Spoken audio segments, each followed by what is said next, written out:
ध्यान रखना जरूरी है। ठीक है, मैंने कल एक वीडियो बनाई हुई है जिसमें अपन ये देखते हैं कि बजट के दिन लोग क्या क्या गलतियां करते हैं। नॉर्मली एक ही गलती करते हैं, वही कॉल पुट बाय कर लेंगे दोनों साइड की, एक साइड कॉल बाय कर लेंगे, साइड पुट बाय कर लेंगे ऑप्शन में। उनको लगने लगता है कि यहाँ से बड़ा मोमेंटम आ सकता है ना। तो वो एक ऑप्शन का तरीका होता है, काफ़ी ज़्यादा हाइप्ड होता है एक्चुअली। बहुत ज़्यादा हाइप करके रखी जाती है कि अरे ऐसा कर लो ऐसे कर लो। जो लोग नहीं भी करते उन लोगों को भी बोला जाता है। ये भी कहा जाता है कि 1 रुपये का ऑप्शन 10 रुपये हो जाता है, नो डाउट हो जाता है। पर वो क्या होता है कि वहाँ पे रिस्क रिवॉर्ड रखना बड़ा जरूरी है। मतलब एक तरीके से आपको थोड़ा सा ऐसा नहीं कि बहुत ज़्यादा आप कैपिटल उसमें इन्फ्यूज कर दो ना। और वो कितने टाइम कितनी बार सही होता है कितनी बार गलत होता है वो पूरा एक्सप्लेन कर रखा है उस पर्टिकुलर वीडियो में मैंने, what not to do on budget day. तो उसको जरूर देखना, इसके जस्ट पहले वाली वीडियोज ही है ना। अभी हम देख लेते हैं पहले इंडिया कितना चल रहा है हमारे पास, वॉलिटिलिटी कितनी है मार्केट में, तो हम थोड़ा सा आइडिया लगा पाएंगे यहाँ पे। बजट के बाद ये वॉलिटिलिटी बहुत ज़्यादा कूल ऑफ हो जाती है ना। ऑप्शन का भी आज से स्टार्ट कर रहे हैं अपन, है ना, शाम को मैंने अपडेट कर दिया अपने ग्रुप पे। तो ये देखो, अगर आज आज ऑप्शन का देखें तो आज कोई ज़्यादा मोमेंटम मिला नहीं है इंडिया विक्स में, है ना। पर जैसे आप देखोगे ना बजट के दिन, जैसे मार्केट में जैसे बजट बोलना स्टार्ट करेगी फाइनेंस मिनिस्टर, जैसे ही स्टार्ट करेंगे तो ये मोमेंटम स्टार्ट ऊपर जाएगा। बहुत सारे स्टॉक ऐसे दिखेंगे आपको प्लस माइनस बहुत जल्दी बहुत तेजी से मोमेंटम आता है कई सारे में, है ना। और कई बार ऐसा भी होता है कि कुछ ज़्यादा खास मोमेंटम नहीं भी आता है। तो किसी चीज़ से जब बहुत ज़्यादा एक्सपेक्टेशन देखी जाती है ना, तो नॉर्मली फेल करता है। जैसे मेरा एक स्टॉक था जो मैंने दिया था काफ़ी लोगों को, यूपीएल, है ना। जिन लोगों ने स्टॉप लिस्ट के बाहर हो गए वो हो गए, पर अब जिन्होंने नहीं लिया वो पड़ा हुआ है। एक स्टॉक है जो बहुत ज़्यादा फेल हुआ है और उसमें बहुत एक्सपेक्टेशन थी कि ये अच्छा चलेगा पर वो नहीं चला। तो ये मैंने यही सीखा इस चीज़ से कि भाई ज़्यादा एक्सपेक्टेशन रखोगे किसी पर्टिकुलर स्टॉक से, है ना, पीछे पड़े रहोगे उसमें तो वो वही आपको बहुत ज़्यादा दिक्कत दे देता है। तो इंडेक्स आप देख सकते हो यहाँ पे। इंडेक्स में आज अगर हम देखें तो आज कोई खास मोमेंटम नहीं है, बिल्कुल फ्लैट है। 0.45% के नेगेटिव है, मतलब आधे % के डिक्लाइन दिख रहा है, उसके अलावा कुछ भी नहीं है।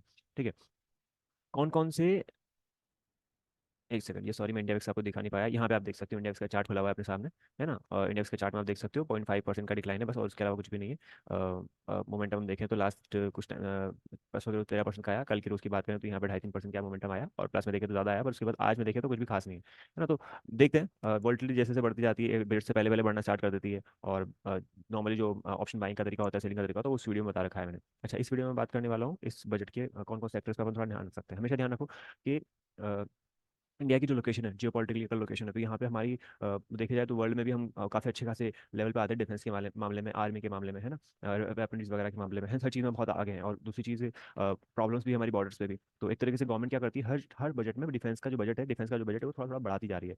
तो डिफेंस की कंपनीज को उससे फायदा मिलता है, राइट, है ना। तो ये देखो डिफेंस की कंपनीज में जितनी भी कंपनीज होती है इनमें नजर रखो आप यहाँ पे, है ना। एच एल हो गया, बी एल हो गया, है ना, बीडीएल हो गया, कोचिन शिपयार्ड हो गया, डेटा पैटर्न्स वगैरह हो गया, है ना। कंपनी बहुत सारी है, अभी ये नहीं कह सकता पर्टिकुलर किस में नजर रखो, है ना, किस में सिस्टम्स में क्या बना हुआ है, किसका थोड़े फाइनेंशियल थोड़े प्रॉपरली है, बहुत ज़्यादा ओवर वैल्यू नहीं है। जैसे अगर मैं बात करूँ एचएल की, तो बहुत चल चुका है स्टॉक। एचएल काफी मोमेंटम दे चुका है एचएल, तो ऐसा नहीं है कि जरूरी है कि वहाँ मौका मिल जाए। और हो सकता है वहाँ भी अभी भी ग्रोथ बाकी हो सकता है वो जो जो वैल्यूएशन वो जस्टिफाइड हो जाए ना, रिजल्ट पैसे कुछ आ जाए, आर सब सबसे बेस्ट रहे यहाँ पे। ठीक है ना। तो ये सब चीज़ें भी हैं, तो बहुत ज़्यादा हाई पी पे मिल रहे हैं, मतलब प्राइस अर्निंग रेशियो काफ़ी ज़्यादा है यहाँ पे। डिविडेंड यील्ड वगैरह ठीक ठीक है, नेट प्रॉफिट प्रॉफिट और आर वगैरह भी आप देखोगे यहाँ पे, तो ऑलमोस्ट सबकी के कोचिंग शिप को छोड़ के बाकी के सबके ठीक ठाक ही दिख रहे हैं। तो नजर रखने के लिए बता रहा हूँ मैं आपको कि ये सेक्टर हमको नजर रखना है। एग्रो केमिकल्स, इंडिया में आज भी हमारे पास सबसे बड़ा जो मतलब जो बिजनेस वाइज अपन देखें तो एक तरीके से एग्रीकल्चर में बहुत डिपेंडेंसी है ना।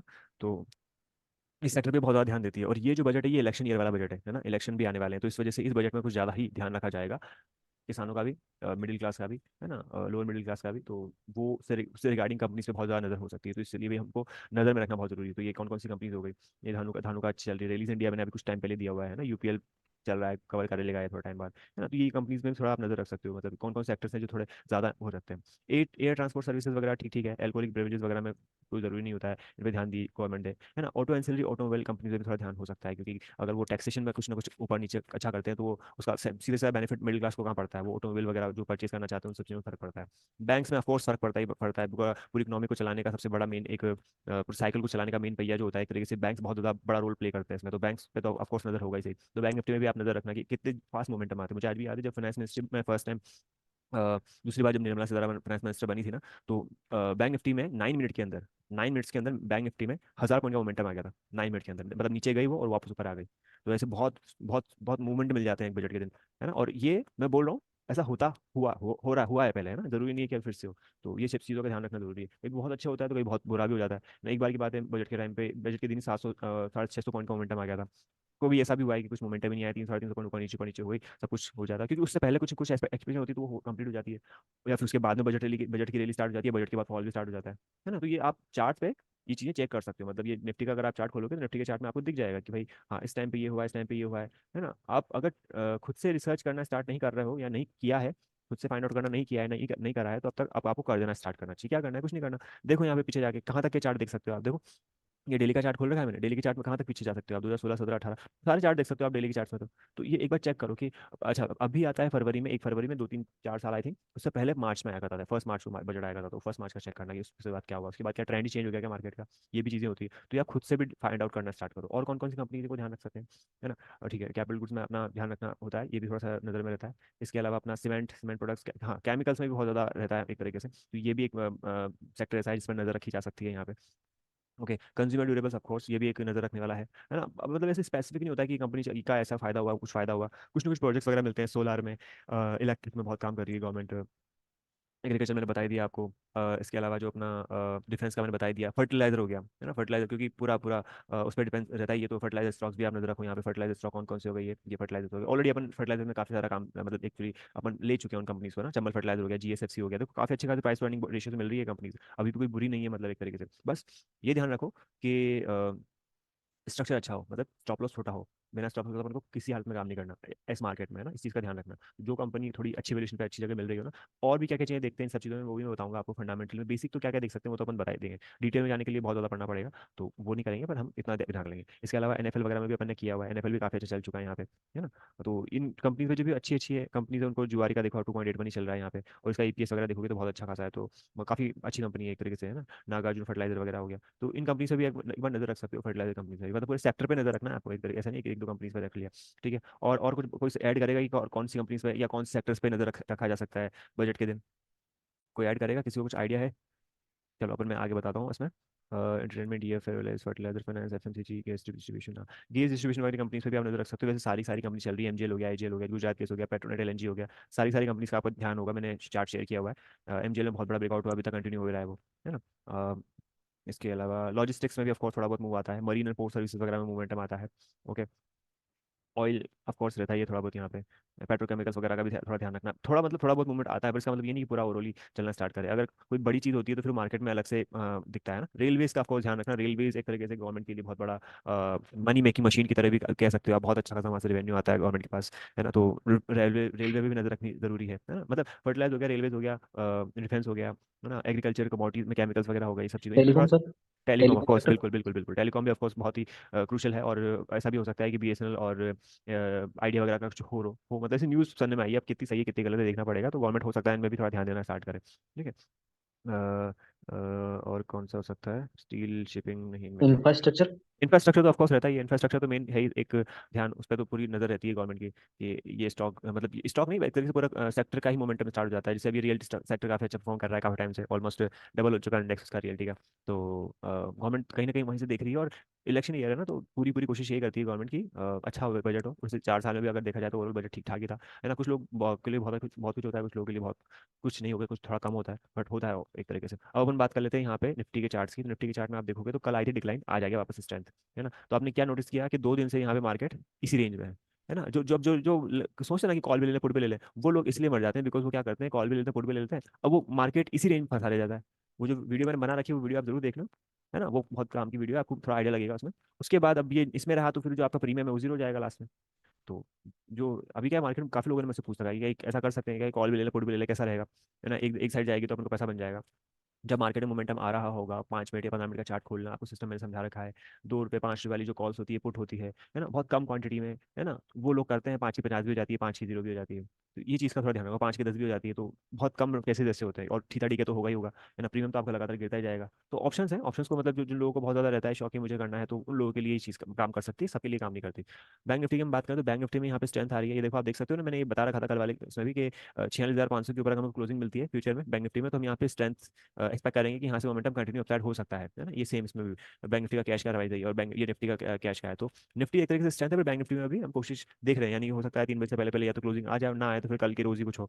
तो ये देख सकते हैं, इस चीज़ को नजर रखने वाली चीज़ है ये, किस मोमेंटम आता है कि नहीं आता है। दूसरी चीज़ ये भी आप देख सकते हो कि ये जो जोन है, ये जो जोन है, ये मैंने ये हटा के ऐसे लगा देता हूँ आपके सामने। ये देखो ये वाला रेजिस्टेंस है ना, तो ये रेजिस्टेंस जब तक ब्रेक नहीं करेगा तब तक मोमेंटम कंटिन्यू होगा। दूसरा रेजिस्टेंस कहाँ मिलेगा आपको, यहाँ पे 47,500 के आसपास, 47,500 के आसपास आपको नेक्स्ट रेजिस्टेंस मिलेगा आपको यहाँ पे। तो ये ऐसा कुछ सिनारियो हो सकता है, ठीक है। तो अभी रेजिस्टेंस लेते हुए यहाँ पे दिख रहा है, तो कई बार क्या होता है अगर हम किसी स्टॉक में एंट्री ले भी लें और रेजिस्टेंस अगर वो दिख रहा है मेजरली, तो एग्जिट भी कर सकते हैं, ठीक है। Gold silver crude zinc commodities के बारे का जो के बारे में जो डिस्कशन है वो रात में मैंने वीडियो में अपलोड कर दिया है, आप यूट्यूब पे देख सकते हो। आज मॉर्निंग में डॉक्टर रेड्डी के बारे में डिस्कस भेजा था मैंने अपने ग्रुप में, है ना, सबने देखा होगा, है ना, जो क्रिएटिंग वेल्थ वाले ग्रुप है उसमें सब में ऐड हुई से आप, तो उसमें उसमें भेजता ही हूँ मैं इस चीज़ के बारे में, थोड़ा देखा करो कि कौन से स्टॉक में क्या है, अगर मैंने डाला भी और कुछ गलत भी है तो भी आप बता सकते हो कि इसमें हो सकता है कि ये ना चले। अब देखो यहाँ पे क्लियरली विजिबल है, आपने सपोर्ट में जिन लोगों ने बहुत अच्छा काम कर रखा है उनको पता है कि कैसे कितना प्रॉपर्ली उनको देखते ही समझ में आ जाएगा यहाँ पे। ठीक है, ये देखो। और दूसरी चीज़ दिख रही है किसी को? किसी को दिख रहा है ये? है ना, अब कई लोगों को लगेगा कि हेड एंड शोल्डर तो ऐसा होता है ना, ऐसा होता है, इसमें तो बहुत ज्यादा अपन को मोमेंटम मिले, जैसे ये हो गया, ये फिर नीचे आ गया, फिर तो कई बार क्या होता है मार्केट का स्ट्रक्चर कुछ ऐसे हो जाते हैं कि हम ना पूरा मार्केट वो तो चलना चाह रहा है, वो तो फटना चाहता है ना, ब्रेकआउट तो होना चाहता है, पर ब्रेकआउट नहीं हो पाया बिकॉज निफ्टी में वीकनेस आ गई।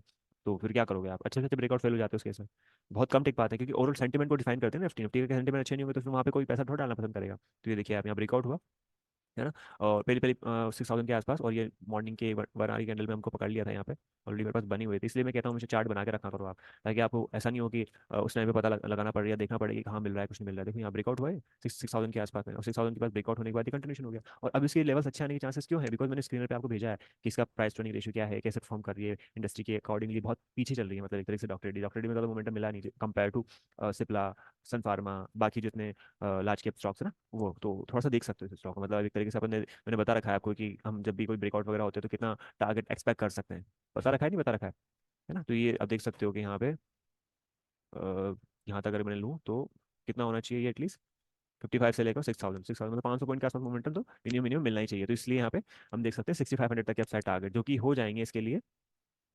लार्ज कैप आपको इतना भी रिटर्न दे देना तो बहुत अच्छा होता है, 7% तो नॉर्मली ऐसे स्टॉक में तो क्या होता है कि ज़्यादातर लोग जो सेफ होते हैं ना तो उनमें फ्यूचर उठाने या मैं ज़्यादा प्रेफर करते हैं कि फ्यूचर ले लिया एक सही टाइम पे, है ना, उसको अब ये ऐसा भी नहीं है कि बिल्कुल भाग के ऊपर निकल जाएगा, ऐसे ऐसे चलेगा ये भी, तो इसका भी थोड़ा सा लॉजिकली ध्यान रखना कि ये ऐसी मोमेंटम देने वाला है। सन फार्मा की बात करूँ मैं आपके सामने, सन फार्मा तो अच्छा खासा स्टॉक है और काफ़ी अच्छा खासा मूवी आपसे देते रहता है ना, लॉन्ग टर्म की उसमें ही है ना, यहाँ भी ब्रेकआउट हुआ था, हमने यहाँ भी बात की होती, नवंबर 7 में भी बात की थी, आपको ध्यान हो तो कोई वीडियो में जरूर मिलेगा वो आपको, और अगर आप देखोगे तो ये देखो 23% रिटर्न। मैंने क्या कहा था, अगर स्टॉक अगर इंडेक्स ही आपको 15% दे रहा है, 10-12%, 15% दे रहा है, तो आपका स्टॉक तो आपको 25-30% दे देगा, मिड कैप आपको 40-50% दे देगा, स्मॉल कैप के तो पूछो ही मत।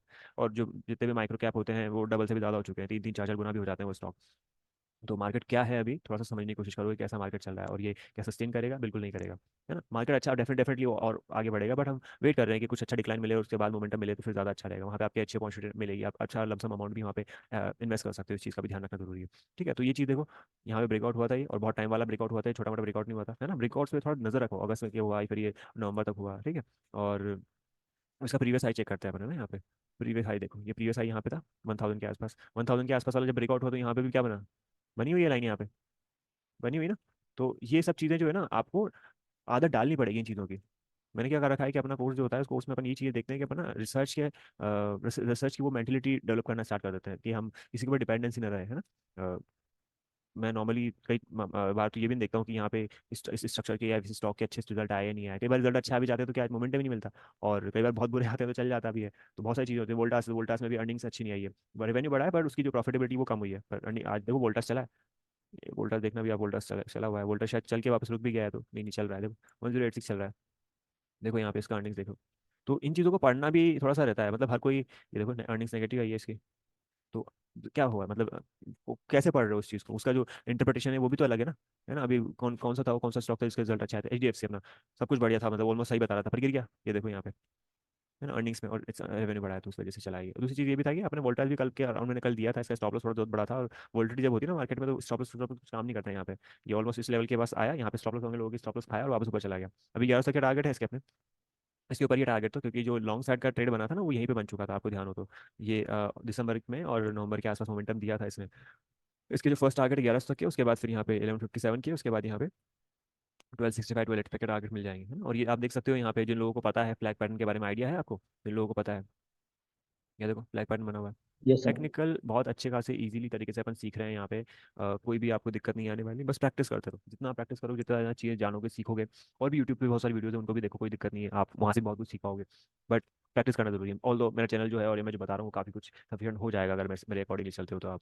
कन्फर्म का देख लिया आपने, आयुष्मान मोटर का देख लो आप, आर्ली चार्ट, आर्ली चार्ट देखो बाइंग का सिग्नल मिल चुका है यहाँ पे, और जहाँ पे स्टॉप लॉस छोटा हो वहाँ पे ट्रेड लेने के लिए मैं हमेशा कहता हूँ, है ना, 10% के आसपास का मोमेंटम मिल सकता है अगर सब कुछ क्लियर होता है इसमें तो, है ना, ये हमेशा कहता हूँ मैं कि अगर स्टॉप लॉस छोटा हो तो मार्केट क्या अच्छा हो या बुरा हो वहाँ पे ट्रेड लो आप, रिस्क नहीं उठाओगे तो पैसा कैसे कमाओगे। इस चीज़ का ध्यान रखो। देखो दिख रहा है यहाँ पे क्या हुआ था, ये ब्रेकआउट हुआ है यहाँ पे, मैम देखना ब्रेकआउट हुआ, रिटेस्ट किया, वापस स्टार्ट हो गया। इस वीडियो को अगर बाकी लोग यूट्यूब पे भी देख रहे हैं तो प्लीज़ सब्सक्राइब करना चैनल को और वीडियो को लाइक करना। देखो ये हुआ, यहाँ से नीचे तक आया, वापस यहाँ से रिकवरी स्टार्ट हो गई है अर्ली चार्ट में, और मोमेंटम वापस कंटिन्यू हो रहा है। तो ये फर्स्ट टारगेट यहाँ पे एंट्री कहाँ मिल सकती थी, यहाँ मिल सकती थी। जो भी आप सुपर ट्रेंड भी यूज़ करोगे, एक्सपोनेंशियल मूविंग एवरेज भी यूज़ करोगे, तो उसके केस में भी हमारे पास एंट्री प्रॉपर्ली मिली है, और बड़े बड़े लंबे क्लियर ट्रेंड मिलते हैं अच्छे स्टॉक्स में ना। इसलिए मैं लार्ज कैप जैसे स्टॉक्स में हमेशा आपको कहता हूँ कि आप यहाँ पे फ्यूचर्स वगैरह में कुछ करना चाहो तो करो, या फिर आप जो भी एमटीएस वाला प्रोडक्ट भी होता है ना, उसमें क्या होता है कि कुछ टाइम के लिए, हफ्ते दो हफ्ते के लिए आप अच्छे मार्जिन पे ले सकते हो। मैं बताऊंगा, कभी एक्सप्लेन करूंगा उस वाले प्रोडक्ट के बारे में। एंजल पे है वो, और बाकी कुछ वो भी यूज़ करते हैं। तो ये देखो यहाँ पे भी अभी डिवीज में भी देख सकते हो शायद, हाँ अर्पित ने सेंड किया था मुझे डिवीज का भी, देखो अच्छा खासा बना हुआ है ये, यस ना, है ना। टेस्ट कर रहा है ना यहाँ से, टेस्ट कर रहा है, देखो आर्ली चार्ट में अच्छा खासा यस मोमेंटम है। चलेगा ये डिवीज, अच्छा है, देख सकते हो उसको, है ना। स्टॉप लॉस भी छोटा है, और अभी इसकी अर्निंग्स भी आने वाली है, अर्निंग्स कब आने वाली है इसकी, फरवरी 5 को, है ना। तो स्टॉप लॉस भी छोटा है, मतलब एक तरीके से देख सकते हो इसका स्टॉक को। सिप्ला वैसे फार्मा आज पूरा का पूरा अच्छा है, फार्मा में कोई दिक्कत नहीं है। फार्मा ओवरऑल ओवरऑल देखा जाए तो काफी टाइम से काफी मार्केट को संभाल चुका है, और काफी अच्छा खासा रनअप भी दे चुका है ना। सिप्ला वगैरह में ज्यादा कुछ खास नहीं है। टाटा मोटर्स वगैरह है तो इन 1000 तक के अपने टारगेट है ही सही। अपन ने कहाँ पे दिया था, 730 के आसपास लॉन्ग किया था, इससे पहले यहाँ भी 675 के आसपास भी लॉन्ग किया था, तो अच्छा मूवमेंट मिला ही है। एक्सिस बैंक वगैरह हो गया तो एक्सिस में भी मोमेंटम है ना। अब बैंक्स का थोड़ा दूर रहना है, मतलब बैंक थोड़े से होते हैं ऐसे टाइम में बजट के आसपास, थोड़े से रिस्की होते हैं। एचडीएफसी वगैरह में भी है, तो एक तरीके से मार्केट, हाँ एचडीएफसी एक तरीके से बहुत अच्छे खासे लेवल पे है। जो लोग वैसे देख सकते हैं, मतलब एक तरीके से होल्डिंग के अकॉर्डिंग देखना चाहे, सेफ्टी बहुत देखना चाहे, ज़्यादा रिटर्न नहीं मिलने वाले, ध्यान रखना, बहुत धीरे धीरे चलेगा स्टॉक, 15% के आसपास तक का। और मुझे लगता है कि अगर कुछ बुरा होता है तो फिर ये नेक्स्ट वाला जो सपोर्ट है वो यहाँ लेगा, 1300 के आसपास लेगा, जिसके चांस थोड़े कम नजर आ रहे हैं, क्योंकि इसने ऑलरेडी यहाँ पे 1380 के आसपास यहाँ पे जो है वो सपोर्ट ले लिया है। तो ये एक इंपॉर्टेंट सपोर्ट जोन है ना। ये बनाना स्टार्ट करते रहा करो, मतलब एक पूरा प्रॉपर चार्ट का अगर स्टडी करोगे, प्रॉपर चार्ट का प्रॉपरली अगर आप देखोगे ना, तो आपको बहुत सारी चीज़ें समझ में आने लग जाएगी चार्ट के अकॉर्डिंगली। चार्ट से बाहर जाने की जरूरत ही नहीं पड़ती, मतलब मेरा ऐसा मानना है। ओके, ये श्री सीमेंट वगैरह है, एचयूएल का दिखाता हूँ मैं आपको, हिंदुस्तान यूनिलीवर का। हिंदुस्तान यूनिलीवर ने एक बड़ा ब्रेक डाउन दे दिया था, पर वो वापस से वहाँ पे ये देखो आप, मैंने बताया भी था, ये अगर ये इसके ऊपर सस्टेन कर रहा है ना, यहाँ पे इसके ऊपर सस्टेन कर रहा है, मतलब इसके चांसेस है यहाँ से वापस रिकवरी देने के, क्योंकि ये वीकली चार्ट मंथली चार्ट का ध्यान रखना है। यहाँ पे देखो ये मंथली चार्ट हो गया, वीकली चार्ट हो गया, तो ये अगर ये क्लोजिंग देता और ब्रेकडाउन देकर डाउन साइड अगर चला जाता तो फिर यहाँ से डिक्लाइन ज़्यादा होता था, पर ये तो यहाँ पे सस्टेन कर रहा है, तो मोमेंटम आने के इसके चांसेस हैं अप साइड में वापस तो पर यही है कि ज़्यादा अच्छा नहीं है, मतलब स्टॉक ऐसे रेल नहीं देगा आपको, ये ऐसे ही चलेगा, चलेगा फिर रुक जाएगा, चलेगा फिर रुकेगा। चलो और बाकी स्टॉक में मैं नजर एक बार डाल लेता हूँ, उसके बाद आपके कोई भी क्वेश्चन वगैरह होंगे बोलूंगा। आईसीआईसी सिक्योरिटीज 10% का सर्किट लगाया, उसके बाद अभी 7% के आसपास है। आईसीआई सिक्योरिटीज, आपको ध्यान हो तो आईसीआई सिक्योरिटीज भी अपने ग्रुप में मैंने गिवन है ना। ये देखो ब्रेकआउट हुआ है यहाँ पे, है ना। ये ब्रेकआउट्स वगैरह पे आदत डाल लो, मतलब एक तरीके से इतनी प्रैक्टिस कर लो कि जब आप अगली बार आपको एक अच्छा ब्रेकआउट देखे तो वो आपके हाथ से मिस नहीं होना चाहिए। ये ब्रेकआउट हुआ था, है ना, अर्निंग्स वगैरह बाकी चीज़ें भी देखी, तो उसके बाद फिर यहाँ पे फिर से ब्रेकआउट हुआ, है ना। आप देखोगे तो काफी अच्छा रिजल्ट आया है। और आपने ये भी चीज़ नजर रखनी है कि भाई लॉकडाउन हो गया है, अब तक हो गया, तो अब तक क्या डीमेट अकाउंट तो खुल ही रहे, ICI securities, angel one, IFL securities, है ना। जितने भी सिक्योरिटीज वाले जो स्टॉक्स वगैरह हैं, वो तो आपको थोड़ा नजर में रखने ही पड़ेंगे। अब चाहो तो मैं आपको यहाँ पे दिखा दूँ जितने भी सिक्योरिटी वाले हैं। ये देखो स्टॉक्स वाले, ये इससे ना बजट का कोई लेना देना नहीं है, ये तो नॉर्मल वैसे ही बढ़ रहे हैं, बिकॉज यहाँ पे अर्निंग से देखो एंजल वन सबसे टॉप पे चल रहा है, आईसीआई सिक्योरिटी 18 के पीवी मिल रहा है, Motilal Oswal financial services, IFL security, Geodis, है ना, ये 5 पैसा कैपिटल। अब सारे तो अच्छे नहीं है, बट कुछ अच्छे स्टॉक्स हैं, अभी थोड़ा सा आपको खुद से भी फाइंड आउट करना पड़ेगा, जो भी मैंने चीज़ें बता रखी है उसके बेसिस पे, बस सबसे ज़्यादा बाहर निकलना है। वोल्टास का देख ही लिया अपन ने, एपीएल लिमिटेड वगैरह का मोमेंटम है, ये काफी टाइम पहले अपन ने मिस कर दिया था बीच में, इस वजह से अभी इस पे थोड़ा ट्रैक नहीं कर रहे, कई सारे स्टॉक है जो बीच में से मिस हो गए। सिंजीन करके कुछ है, सिंजीन में कुछ लोग स्टक हो गए थे बीच में, जैसे मिड में अपन ने ली थी यहाँ पे, बट ये नीचे आया वापस नीचे लिया। ध्यान रखना, कंपनी अच्छी, कोई दिक्कत नहीं है, अगर आपको लग रहा है ना टाइम से निकलना चाहिए तो निकल जाना, आपके ऊपर है, मतलब मोमेंटम मिल सकता है यहाँ पे, है ना। इसके बारे में थोड़ा डिस्कशन वगैरह करेंगे थोड़ा डिटेल में अपन। महिंद्रा महिंद्रा फाइनेंस में आप देखना, महिंद्रा महिंद्रा फाइनेंस में भी एक तरीके से यहाँ पे ये ब्रेकआउट वाला सिनारियो बना हुआ है ना। और वो मिल सकता है अगर कंटिन्यू हुआ तो। दीपक फर्टिलाइजर वगैरह है ना, अच्छे लेवल पर खड़ा ही है, दीपक फर्टिलाइजर वगैरह भी अच्छा है, ये भी अपने इसी में आता है, sorry, दीपक नाइट्रेट है, फर्टिलाइजर नहीं है ये, तो केमिकल बिजनेस में ही है, और कंपनी अच्छी है, तो देख सकते हैं हमें अगर कभी बाई का मौका मिलता है, कोई ना कोई ब्रेकआउट वगैरह होता है तो देखते रहा करो। जीएसपीएल उसमें आ जाता है, L N T, Larsen Toubro, Aarti industry, Aarti industry के बारे में भी अपन ने बीच बीच में निकालते गए, पैसा बन गया था इसमें भी। देखो ओवरऑल देखोगे, जम्मू एंड कश्मीर हो गया, पीएनबी 112 पहुंच चुका है, 109 का जो टारगेट था उसका अचीव हो चुका है। अब नेक्स्ट टारगेट जो है इसका 115 से लेकर अब साइड में, ये देख सकते हो 130 140 के आसपास का मोमेंटम हमको दिख सकता है। ये एमजीएल आप देख सकते हैं, MGL अपने लॉन्ग दिया हुआ है ऑलरेडी, वीडियोस वगैरह जो भी मैं डालता रहता हूँ, 1500 का टारगेट है वो अचीव हो गया होगा, शायद हो जाएगा, और उससे भी ऊपर ही जाएगा, या बिकेगा नहीं, पर ये थोड़ा सा जिगजैग फॉर्मेट में जाए तो ज़्यादा अच्छा है ना। अंबुजा सीमेंट के रिजल्ट आए हैं अभी, है ना, एक बार 39% का राइज हुआ है, और एक इकोनॉमिक टाइम भी आप डाउनलोड करके रखना सब लोग, ताकि पता रहे, है ना। और रिजल्ट वगैरह तो कई सारे अच्छे भी आते हैं, बुरे भी आते हैं, बस नजर होना चाहिए कि उस टाइम पे है, तो कोई अननेसेसरी स्टक ना हो जाए किसी पोजीशन में अगर बुरे भी आए तो। और इसके अलावा देखो तो आप ओवरऑल मार्केट में यहाँ पे मिड कैप का सिनेरियो अगर देखें तो ओवरऑल सॉर्टेड है, मतलब कुछ खास ऐसा दिक्कत नहीं आ रही किसी भी, सारे ऑलमोस्ट प्लस में चल रहे हैं, है ना। कुछ स्टॉक है जहाँ पे डिक्लाइन में दिखता है, पर ठीक है। आगे बढ़ते हैं अपन स्मॉल कैप कंपनीज में। स्मॉल कैप में देखो अपना वक्रांगी, अभी कुछ टाइम पहले मैंने डिस्कस किया था, किसी को तो बोला था शायद, डेली की चार्ट में यहाँ पे अच्छा खासा सिग्नल था और ये ब्रेकआउट भी हुआ था, तो मैंने खुद ने थोड़ा नेगलेक्ट कर दिया इसको। अब मोमेंटम अच्छा मिल गया 22-23-24 रुपये के आसपास, और अभी 20% के सर्किट में। अभी बिजनेस वगैरह थोड़ा पढ़ना पड़ेगा, बिकॉज अब तक की जो रिपोर्ट है वक्रांकी की ज़्यादा अच्छी नहीं रही है। ठीक है, ये ब्रेकआउट हुआ है आपका वीकली चार्ट में भी।